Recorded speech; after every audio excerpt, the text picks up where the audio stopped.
और देखिए, Donald Trump के पास अब सिर्फ दो रास्ते बचे हैं। या तो ईरान पर हमला करके पूरे पश्चिम एशिया को युद्ध में झोंक दे, या फिर खामोशी से अपने जंगी बेड़े को वापस बुला ले। ट्रंप ने इन दो विकल्पों में ऐसा रास्ता चुना है जिससे सबसे ज्यादा इजराइल को खतरा पैदा हो गया है।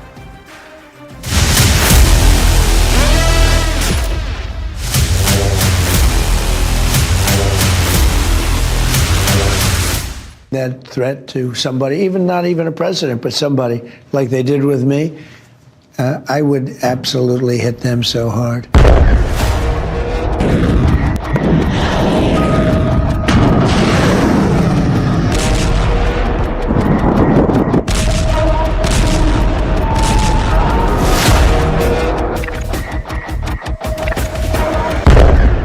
डोनाल्ड ट्रंप ने रेड लाइन खींच दी है। ईरान को धमकाया है कि डील करो, नहीं तो इतने धमाके करेंगे कि ईरान गाजा बन जाएगा। दूसरी तरफ ईरान के सर्वोच्च नेता अली खामनेई ने रेड लाइन खींच दी। फारस की खाड़ी की तरफ अमेरिका बढ़ा तो वहां उसके जंगी बेड़े का कब्रिस्तान बना दिया जाएगा। डोनाल्ड ट्रंप की वार्निंग ईरान के परमाणु कार्यक्रम को लेकर है। ट्रंप ईरान की मिसाइलों की रेंज बांधना चाहते हैं। जून 2025 में अमेरिका ईरान की मिसाइल पावर देख चुका है। इजराइल के शहरों की तबाही और उसकी तस्वीरें पूरी दुनिया ने देखी। यही वजह है कि इस बार डोनाल्ड ट्रंप ने ईरान को काबू में रखने के लिए उसके नाखून उखाड़ने का एजेंडा तैयार कर लिया है। अमेरिका और इजराइल का पहला मकसद ईरान में तख्ता पलट था, वो फेल हो चुका है। अमेरिका और इजराइल का दूसरा मकसद ईरान के परमाणु कार्यक्रम को खत्म करना है। क्या ये दुनिया से धोखा तो नहीं? Are you giving Iran any kind of deadline to make a deal before potentially taking Only they action? know for sure. Have you communicated that to them Yeah, directly? I have.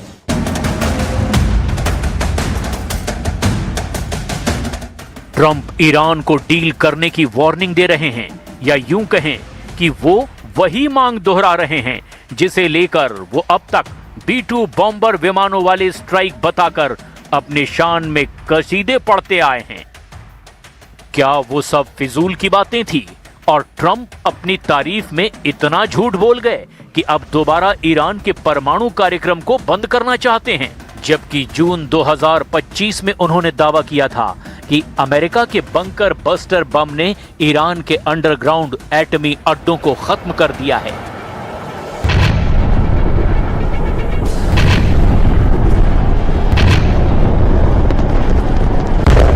इसका मतलब है कि America और Israel का Iran के परमाणु अड्डों को खत्म करने का एजेंडा फेल साबित हुआ है। तीसरा मकसद है ईरान के मिसाइल प्रोग्राम को खत्म करना, और ईरान ऐसा करने के लिए बिल्कुल राजी नहीं है।